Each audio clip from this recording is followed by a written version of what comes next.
Aleluia, santo, santo é teu nome. Boa noite, igreja. A paz do Senhor. Senhor Cleve. Deus abençoe. Agradeço a pastora Gorete pelo convite. 8 anos da igreja, né? Quem não me conhece, eu sou Alisson Maquiavelli Pires, sou médico. E conheço a pastora Gorete desde que eu cheguei em Criciúma em 2010. E desde então fizemos uma amizade muito bacana, muito bonita, muito sincera, né? Então a gente sempre acompanha junto aí os trabalhos da pastora Gorete. E é uma bênção agora, 8 anos de igreja. Eu convido os irmãos a ficarem em pé um pouquinho. Eu vou ler uma palavra, depois a gente vai fazer uma oração. E depois a gente conversa um pouquinho sobre essa palavra. Se os irmãos puderem abrir a Bíblia no livro de Mateus, capítulo 25. Glória a Deus. Mateus 25. Quando a pastora me chamou para trazer uma palavra para a igreja, a gente pensa, vou trazer algo sobre cura, libertação, prosperidade. Mas Jesus diz ali em Mateus 6,33, buscai primeiro o reino de Deus, e a sua justiça, e todas essas coisas vos serão acrescentadas. E o que a gente tem visto hoje em dia é um esfriamento, né? Não só das igrejas, mas de tudo. E a gente tem visto que cada vez está mais próximo à chegada de Jesus. Por isso que Deus colocou no meu coração essa palavra, que a gente vai meditar sobre ela. Então, Mateus 25... Então o reino dos céus será semelhante às 10 virgens que, tomando as suas lâmpadas, saíram ao encontro do noivo. E 5 delas eram prudentes, e 5 loucas. As loucas, tomando as suas lâmpadas, não levaram azeite consigo. Mas as prudentes levaram azeite em suas vasilhas com as suas lâmpadas. E tardando o esposo, tosquenejaram todas e adormeceram. Mas, à meia-noite, ouviu um clamor. Aí vem o esposo. Saí-lhe ao encontro. Então todas aquelas virgens se levantaram e prepararam suas lâmpadas. E as loucas disseram às prudentes, dai-nos do vosso azeite, porque as nossas lâmpadas se apagam. Mas as prudentes responderam, dizendo, não seja caso que nos falte a nós e a vós, ide antes aos que vendem, comprai-vos para vós. E tendo elas ido comprá-lo, chegou o esposo, e as que estavam preparadas entraram com ele para as bodas, e fechou a porta. E depois chegaram também as outras virgens, dizendo, Senhor, Senhor, abre-nos a porta. E ele, respondendo, disse, em verdade vos digo que não vos conheço. Vigiai, pois, porque não sabeis o dia e nem a hora que o Filho do Homem há de vir. Irmãos, inclineis a cabeça, vamos fazer uma oração. Senhor e eterno Deus. Senhor Deus, obrigado por mais um dia, obrigado por essa noite aqui na casa do Senhor. Como disse o salmista no Salmo 122, alegrei-me quando me disseram, vamos à casa do Senhor. Senhor Deus, abençoa teu povo, abençoa a pastora Gorete, o irmão Lorival e a toda a sua igreja. Pai, que diminua eu e que tu cresça, Senhor, que eu seja um instrumento, a sua voz venha aqui a repercutir, a reverberar aqui nessa igreja através dessa palavra essa noite, Pai. E que todos saiam diferentemente de que entraram. Que a sua palavra venha tocar no coração de cada um nessa noite. Amém. Senhor, nos diz aqui, pode sentar, por favor. Nessa noite gelada, né? Mas aqui Deus tem algo tremendo para nós essa noite. Para nós, que eu digo, eu me incluo também, fala sobre a parábola das 10 virgens. Jesus gostava muito de falar em parábolas para que o povo entendesse o que ele queria trazer, os ensinamentos dele para as pessoas que o seguiam, que as pessoas que paravam para ouvi-lo. E aqui traz a parábola das 10 virgens. E nada mais é que nós hoje, né, as 10 virgens que estavam à espera do noivo, mas que metade delas eram prudentes e outra metade não eram prudentes. E quando Jesus chegou, as que eram imprudentes, dependendo da tradução, umas dizem loucas, outras dizem, descuidadas. Não estavam com o seu azeite, as lâmpadas já estavam apagando. E elas saíram para comprar mais azeite, e quando voltaram, Jesus já tinha vindo. Ou seja, o noivo já tinha vindo. Nada mais é que Jesus na sua volta. Então, eu sei que a pastora prega muito sobre Apocalipse aqui, porque ela me confidenciou. E cada vez mais nós temos sinais da vinda de Jesus. Quais são os sinais? Vários deles, né?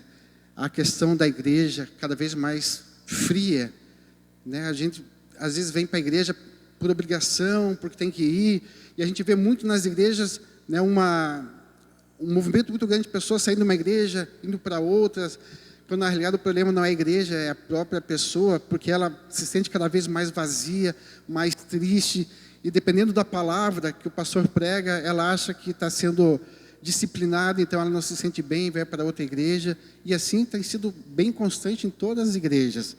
Não é privilégio de uma ou de outra igreja. Então a gente tem visto isso cada vez mais, quando na realidade a gente tem que olhar para si, para ver o que está acontecendo conosco. Então são alguns sinais. Esse é um sinal.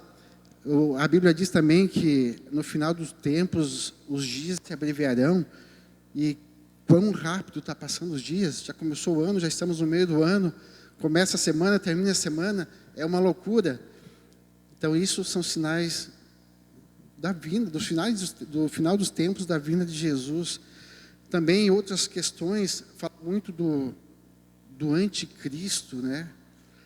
E quando a gente tem visto vários sinais, não quer dizer que o anticristo seja uma pessoa, mas vários sinais da vinda do anticristo, que às vezes pode estar até dentro das próprias igrejas, porque como a pastora pregou no início, as igrejas que estão resistindo. Então o que o inimigo faz? Utiliza as igrejas para começar de dentro para fora, e assim tem feito. Eu sempre costumo dizer que o que afasta às vezes as pessoas da igreja é o próprio testemunho dos que estão dentro da igreja. Porque as pessoas, nós, né, às vezes não estamos vigiando o suficientemente, não estamos orando o suficiente. E a Bíblia, ela é muito sábia quando ela fala sobre essas questões. Eu costumo fazer uma analogia da Bíblia com o manual de instrução. Quando você compra um instrumento musical, ou compra um carro, um eletrônico, vem junto o manual de como você usar aquele eletrônico, aquele instrumento. E Deus é tão sábio que Ele deixou um manual para nós, que é a Bíblia. Amém? Então, está tudo aqui na Bíblia. Eu gosto muito de ler Provérbios, porque tem 31 capítulos. Todo dia eu leio um capítulo de Provérbios. Já há vários meses. Todo dia um capítulo, porque ele, Provérbios, fala muita coisa de como nós devemos nos comportarmos, como que deve ser, como que a gente pode fazer para ser mais sábio, ter mais conhecimento e também evitar as tentações do mundo. E a gente tem pensado como é que a gente está se comportando hoje, o que a gente está assistindo, o que a gente está ouvindo. Tem pessoas, às vezes, da própria igreja, que olham coisas no celular, que eu digo que até o diabo fica assustado com aquilo. Até o diabo sente vergonha de ver aquilo, e tem pessoas na igreja, pessoas da igreja, inclusive, que se deixam levar pela tentação de ver coisas erradas no celular, no computador, enfim. Porque o inimigo, ele é sábio, ele é astuto, ele conhece a fraqueza de cada um, e ele vai lá na fraqueza de cada um e faz fomentar, a partir daquela fraqueza, que a pessoa cai em tentação. E um dos sinais também do final dos tempos é que hoje as pessoas não estão se dando conta do pecado. Nós estamos terceirizando o pecado, justificando o pecado. A gente não aceita às vezes que peca, e a gente acaba terceirizando o pecado. E não é de hoje, lá na época de Adão, né, o professor Kleber tinha comentado ali, aliás, a professora Gorete, lá Adão no Éden, quando pecou, ele não admitiu o pecado, ele terceirizou o pecado dele. Então já começa lá atrás, no Jardim do Éden, e hoje cada vez mais. E se a gente não reconhece que peca, como é que a gente vai pedir perdão a Deus? Como é que a gente vai melhorar? Então nós temos que olhar para si, porque a gente tem que estar vigilante. Se Deus chegar hoje, voltar hoje, Jesus voltar hoje, você acha que está apto a ser salvo, a ser arrebatado? Pesado? Ou será que eu ficarei aqui e depois é só choro e lamentação? E as pessoas que ficarem vão querer morrer e não vão conseguir, vão querer morrer, jogar na frente do carro, e não vão conseguir morrer de tão ruim que vai ser esse mundo após tanta dor, tanto sofrimento, que as pessoas vão querer morrer e nem assim vão conseguir morrer. Elas vão tentar morrer e não vão conseguir, porque elas acham que morrer vai acabar o sofrimento e mesmo assim elas não conseguirão morrer. Se a gente voltar um pouquinho o capítulo aqui, nós estamos em 25, a gente voltar para o 24, ali em Mateus mesmo, fala muito da questão da vinda de Jesus. Ele diz ali no capítulo 24, versículo 37, e como foi nos dias de Noé, assim também será a vinda do Filho do Homem. Ou seja, as pessoas estavam festando, casando, ali diz na palavra, né? E Noé estava lá, preparando sua arca, entrou na arca e ninguém entendeu nada, e de repente veio o dilúvio e levou tudo. E só ficou Noé, sua família e os animais que ele colocou na arca. Porque a Bíblia diz que nem os anjos sabem quando é que vai ser a volta de Jesus. Mas nós temos que estar vigilantes. Estamos vigilantes, nós enquanto membros da igreja, enquanto cristãos, que a gente crê em Deus. Se a gente está aqui é porque a gente crê em Deus, mas a gente está seguindo o que Cristo nos deixou. Cristo diz, sejais, imitadores. Paulo diz, sejais imitadores de Cristo. É difícil, a gente tem que ser, no dia a dia, e dar sempre o melhor. Eu adorei quando eu vi as crianças aqui dançando, imagina, uma noite de domingo, frio, e elas se apresentando, com maestria, tudo bem sincronizado. Então isso teve que ter ensaio, porque elas estão fazendo não para nós, estão fazendo para Deus. Da mesma forma, o professor Kleber, eu adoro música, eu até queria cantar um hino aqui, mas não tinha violão, e o professor Kleber também, é um instrumento dificílimo de tocar. E quando vou inflar balãozinho para a festa de aniversário, já fico tonto de soprar o balão ali, encho 2, 3 balões, já começo a ficar tonto, me dá tontura. Imagina ficar tocando esse instrumento, porque é o dom que Deus deu, e Ele faz com maestria e faz para Deus. Posso contar uma história? Lembra do Michelangelo, o pintor? Na época tinha um papa que não gostava de Michelangelo e mandou ele pintar uma capela de uma igreja lá no interior da Itália, para que Michelangelo ficasse longe de Roma. Vai para longe lá, para não incomodar aqui. Aí chegou um senhor dentro da igreja e viu Michelangelo lá no alto da cúpula, da Sistina, pintando com todo cuidado, lá na curva da cúpula, que ninguém enxergava. E nisso, é fato real, tá? O senhor perguntou para Michelangelo, por que tanto cuidado aí, por que tanto, carinho, fazer essa pintura, nem se vê daqui. Ele disse assim, você não está vendo, mas Deus está vendo tudo. Eu estou fazendo isso aqui para Ele. Amém? Então isso serve para o nosso trabalho, para o nosso dia a dia, sempre procurarmos fazer as coisas, não só para as pessoas, mas para Deus, pensando sempre, que Deus está vendo tudo.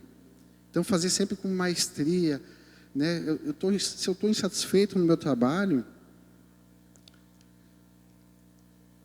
eu sempre digo, você tem que fazer as coisas com amor e carinho, mas se é algo que você não gosta, procura fazer algo que você gosta, porque você está ficando triste, não está fazendo as coisas, de repente, tão bem quanto deveria, você está desperdiçando o talento que Deus te deu, fazer, de repente, algo diferente, melhor. Às vezes, você está pegando no salário, se eu deixar esse salário, o que vai ser? Lembra, eu falei, Mateus 6,33, as palavras que antecedem isso, falam justamente dos pássaros. Vê os pássaros, se ele se preocupa com a comida da manhã, porque Deus provê tudo. Então, é importante, nesse sentido, que nós tenhamos isso em mente, porque a gente, o professor Kleber falou muito da questão da depressão, a depressão hoje é o mal do século. Então, a depressão já é muito latente. E se eu estou ainda fazendo algo que eu não goste, até com mais razão ainda que eu vou estar triste naquilo e Deus não quer isso.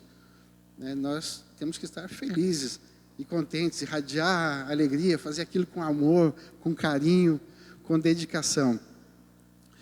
Mas, voltando à palavra, nós temos que estar sempre vigilantes. Como é que está a minha lâmpada? Minha lâmpada está acesa? Se Jesus voltar hoje, eu tenho óleo suficiente aqui para ir com Jesus? O óleo, né, é a minha reflexão, é o meu dia a dia, se eu estou em pecado ou não.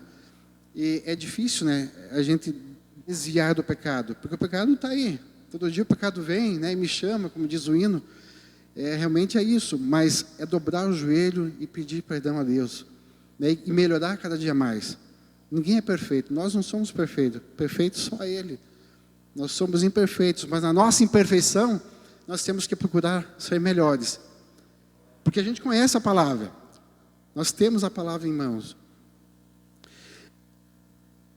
Falando em Apocalipse, a gente vai lá para o último capítulo de Apocalipse, capítulo 22, né, versículo do 14 em diante, diz bem assim: bem-aventurados aqueles que lavam as suas vestiduras no sangue do Cordeiro, para que tenham direito à árvore da vida e possam entrar na cidade pelas portas.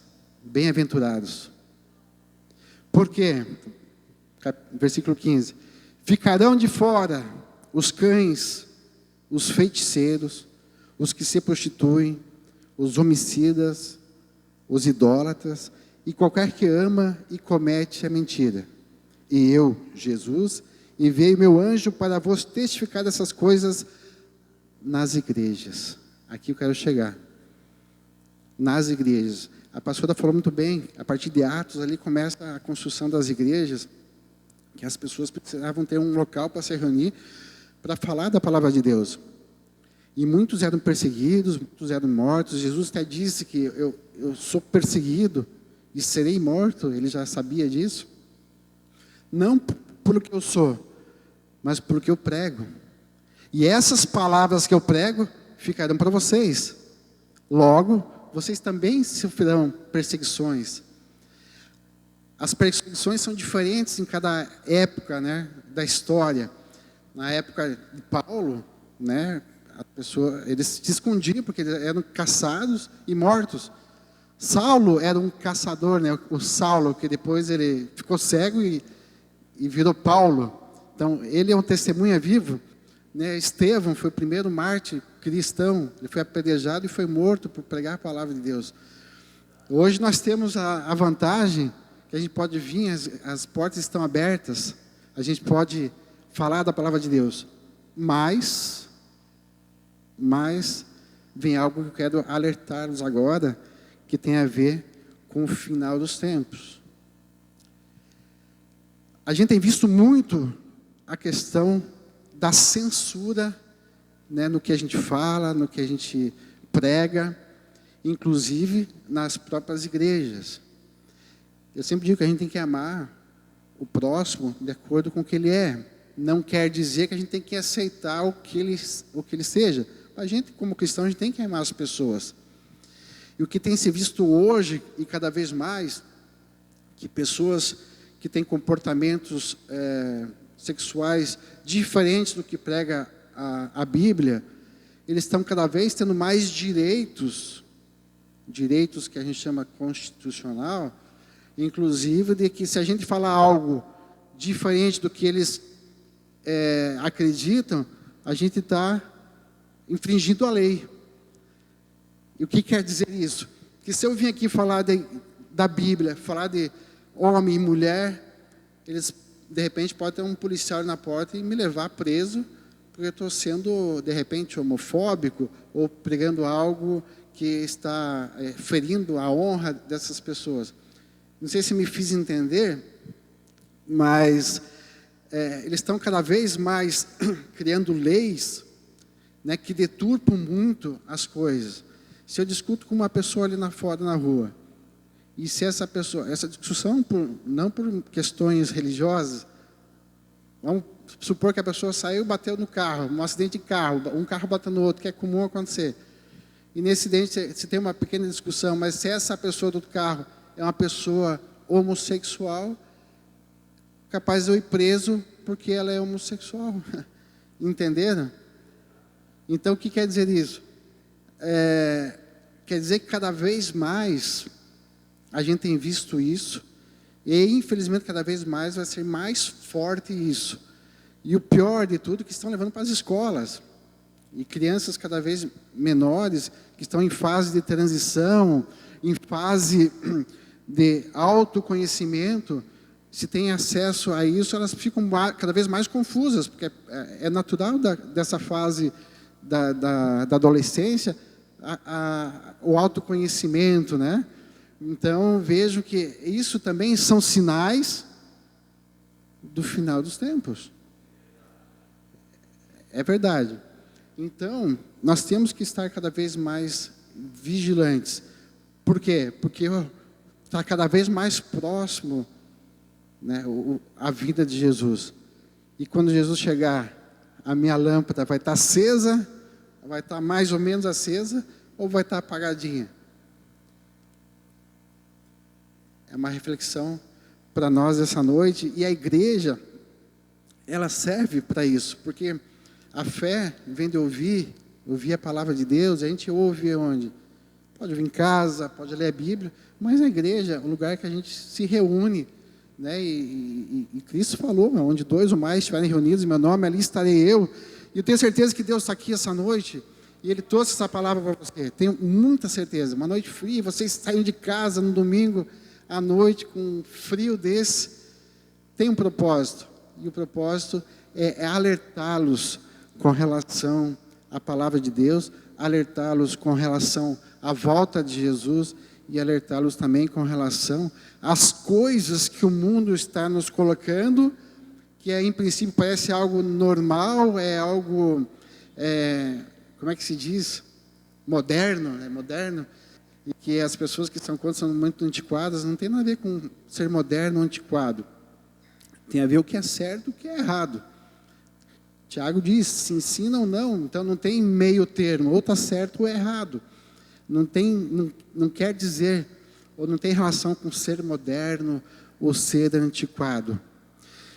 Então, meus irmãos, nessa noite, Deus nos chama para uma reflexão. E às vezes eu sou batizado nas águas, já aceitei Jesus como meu único e suficiente Salvador, mas às vezes me sinto frio. Eu estou falando para mim também. Às vezes me sinto um pouco frio na fé, às vezes não leio a Bíblia, às vezes me irrito com qualquer coisa, às vezes brigo com a minha esposa, com meu esposo, com meu filho, às vezes xingo alguém na rua, alguém atravessa na frente do carro, eu buzino e xingo a mãe dele, mas eu sou cristão. Eu sou cristão, eu tenho que ser diferente. Eu tenho que ser o exemplo, né? Eu tenho que ser o exemplo lá fora, não só dentro da igreja, mas fora da igreja. Eu costumo dizer que a igreja, muitas igrejas têm se tornado mais um clube social, as pessoas vão para se reunir, mas não para ver a palavra, não para praticar a palavra. Mas nós temos que ser diferentes. Será que eu tenho sido diferente? Será que eu tenho sido luz por onde eu passo? Será que no meu trabalho as pessoas me veem diferente? Aquele ali é diferente. O que ele tem de diferente? No meu trabalho, nos lugares que eu frequento, eu tenho sido luz? Ou sou mais um? Escondido lá no meio? Em casa, como é que eu tenho sido em casa? Com a minha família? O que eu tenho visto? O que eu tenho ouvido? Eu tenho me vigiado? Porque hoje está tudo aqui, né? Para bem e para mal. E geralmente para mal é o que mais tem. Você abre o celular, já vem um monte de coisa. Então, será que eu tenho vigiado o suficiente? O que eu preciso fazer? É orar. A oração, ela é fundamental, orar, vigiar e reconhecer. Reconhecer que eu sou fraco, que eu sou pecador, e reconhecer que eu preciso e posso e vou melhorar. Porque ninguém sabe a hora que Jesus volta. E nossa vida aqui é tão curta, e agora os dias estão mais abreviados, né? Cada vez passando mais rápido. Então, está tão curto a vida aqui, que eu sei que a eternidade está logo ali. Então, por que eu vou perder a salvação? Uma besteira na internet? Por que eu vou perder a salvação com tentações do mundo? Por que eu vou perder minha salvação? Se a Bíblia já diz que essas tentações virão, mas que a salvação está ali na frente. Nem olhos viram, né? Nem ouvidos ouviram as maravilhas que virão depois. Glória a Deus. Já imaginaram isso? Alguém já foi num lugar muito bonito, assim, nossa, que lugar bacana, bonito, tudo verde, bonito, maravilhoso, que lugar delicioso, queria morar aqui, parece uma sensação de paz. Não sei se alguém já teve a oportunidade de passar num lugar desse.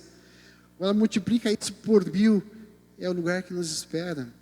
Depois, glória a Deus. Alguém já parou para pensar isso? A gente não para pensar nisso, porque a gente está muito atrelado ao mundo, e nossa visão está muito limitada. Eu digo que a gente tem o tapa-olho do animal ali, que só olha para cá, e tem uma visão muito limitada, porque isso também é um pouco de falta de fé mesmo. A fé vem de você acreditar naquilo que você não vê, mas está escrito, e tudo que está escrito está se cumprindo. Então, por que não há de cumprir a vinda de Jesus? Por que não há de cumprir a salvação? É ou não é? Então nós temos que ter essa ciência, né? Nós temos que ter uma fé racional, não é fé só emocional, mas uma fé racional. Ou seja, eu saber que isso vai acontecer. E vai acontecer. Então, os dias estão passando rápido, né? Não sei quanto tempo de vida eu tenho, mas o tempo que eu estiver aqui, eu preciso, né, ser diferente. Eu preciso irradiar a luz. Eu preciso ser exemplo ou um imitador de Cristo. Eu preciso imitar Cristo, fazer tudo com excelência. Não importa se eu trabalho como um servente, se eu sou um músico, se eu sou um pregador, se eu sou médico, enfim. No que Deus me pôs, se Deus quis que eu estivesse ali, eu vou fazer aquilo com excelência.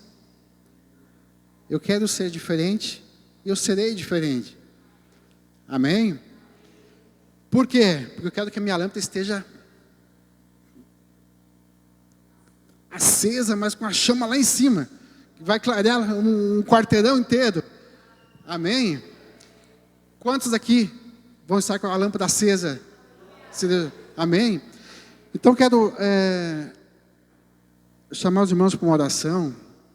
Não sei se tem o hábito, não sei se todos aqui já aceitaram Jesus como o único e suficiente Salvador. Porque eu vou dar meu exemplo. Eu já frequentava a igreja há muito tempo, mas eu só fui descer as águas e aceitar Jesus em 2007. Eu desci as águas dia 15 de novembro de 2007. Muito embora eu já frequentava antes. Por quê? Que eu achava, não, se eu aceitar Jesus agora é muito compromisso, eu não estou preparado, não sei, e o inimigo ele segura você, segura na cadeira, está ali na cadeira, levanta, o inimigo segura na cadeira e você vai embora com aquele arrependimento, se eu tivesse dado aquele passo adiante. Então, se alguém aqui essa noite não aceitou Jesus ainda, né, e deseja aceitar Jesus como o único e suficiente Salvador, se alguém já é batizado, já aceitou Jesus, mas acha que pode melhorar, que a minha fé pode melhorar, eu chamo os irmãos para que venham aqui à frente. A gente vai fazer uma oração para todo mundo, né, para todos, mas quem tem essa autopercepção que precisa melhorar, aqui ninguém está aqui para julgar ninguém, mas Deus, Ele gosta dessa iniciativa. Jesus chama a pessoa a ter iniciativa, né? Lembra quando Jesus estava lá pregando, e muitos queriam segui-lo, Jesus falou, não, vende tudo que tu tens e siga-me, e muitos não o fizeram, porque são muito apegados às vezes. Então aqui ninguém está para julgar aqui ninguém, a gente está aqui para orar junto, nós somos irmãos na fé, E o irmão está para dar a mão para o outro, para ajudá-lo. É ou não é? Então a gente está aqui para se ajudar. E eu estou aqui essa noite, na convite da pastora Gorete, para trazer essa palavra. E essa palavra é para vocês e é para mim também. Em termos de vigiar, de orar, de vigiar minha fé e melhorar cada dia mais. E reconhecer que eu sou fraco, que eu sou pecador. E me arrepender dos meus pecados, pedir perdão pelos meus pecados e não terceirizar o meu pecado, como muito está se fazendo hoje. A gente terceiriza, não, aconteceu isso, mas por que aquilo? E nisso não há arrependimento. A pessoa continua vivendo no pecado. E isso que a gente não quer. Então, tem como colocar um fundo musical, de repente? A gente coloca um hino, porque o louvor, ele abre os olhos do coração. A gente tem um contato mais íntimo com Deus a partir do louvor. Glória a Deus. Mas tem alguém aqui essa noite que está triste, está aborrecido, angustiado, né? A gente sabe que tem muitas angústias. De repente é o inimigo que está ali, né, te acusando. Às vezes a gente peca e fica lembrando do pecado cada dia, e o inimigo fica ali, te acusando daquele pecado, te acusando. E Jesus disse, não, irmãos, arrependei-vos, reconhecei-vos, arrependei-vos dos pecados, né, e vida nova. Tudo que passou, passou, não é assim? Mas às vezes a gente fica pensando e repensando naquele ato que eu fiz, naquele gesto que eu fiz ou que deixei de fazer. De repente, se eu tivesse feito aquela coisa e agora eu estou arrependido e estou me acusando. O inimigo é acusador, ele vai lá e fica te acusando a todo momento, e isso às vezes te impede de receber o galardão, te impede de receber a salvação, inclusive, porque você fica sempre revivendo aquele pecado. Então, Senhor e eterno Deus, Senhor Deus, se tem alguém aqui essa noite que está arrependido de algo que fez ou que deixou de fazer, Senhor, que o Senhor repreenda o inimigo, repreenda esse inimigo que está o acusando dia após dia e impedindo ele de ser feliz na sua plenitude, que está impedindo ele de viver a glória que o Senhor nos trouxe, que o Senhor nos deu, vida em abundância, nesse mundo e na glória também. Senhor Deus, tem alguém essa noite, que o Senhor vá, manda os anjos e repreenda todo o inimigo que aí estever. Eu ordeno agora, Pai, em nome santo do Jesus, que o Senhor traga libertação, que o Senhor traga comunhão com todos que estão aqui essa noite, Jesus. Se tem alguém aqui essa noite que não te aceitou ainda, Jesus, como seu único e suficiente Salvador, que o Senhor acampe os seus anjos ao lado dessa pessoa e que ela tenha essa atitude agora de reconhecer e aceitar Jesus como seu único e suficiente Salvador. Oh, Jesus amado, Pai querido, Pai amado, sei que a glória está próxima, Senhor. A volta está próxima, Senhor, e muitos ficarão à porta estreita. Mas estou aqui essa noite, Pai, para falar para os seus irmãos, para os meus irmãos, para os seus filhos, que todos podemos estar salvos, todos podemos dar um passo adiante, todos queremos estar com a nossa lâmpada acesa e com a reserva do azeite, porque estamos aqui para vigiar, Jesus. Oh, Pai querido, Pai amado, oh, Pai amado, não deixa ninguém para trás, Senhor, não deixa ninguém para trás, todos somos irmãos, Jesus. Oh, Pai amado, ore a Deus, ore a Deus, ore a Deus, oh Pai amado, Pai querido, ore a Deus. Feche teus olhos, irmãos, inclina sua cabeça, fale com Deus. É só você e Deus agora essa noite, Pai. É só você e Deus essa noite. Aproveita esse momento. Deus está te dando essa oportunidade agora essa noite, para você ter uma comunhão com Cristo e ter a salvação. Oh, amado Pai querido, santo, santo é teu nome. Oh, Espírito Santo de Deus, vai. Sopra, Espírito Santo. Sopra, Espírito de Deus. Sopra, Espírito de Deus. Sopra nesse coração, Pai amado. Dá a libertação. Dá o renovo para teu filho, Pai amado. Oh, santo, santo, eterno Deus. Oh, Pai amado, Pai querido. Santo, santo é teu nome, Jesus. Santo, santo é teu nome, Pai amado. Santo, santo Jesus.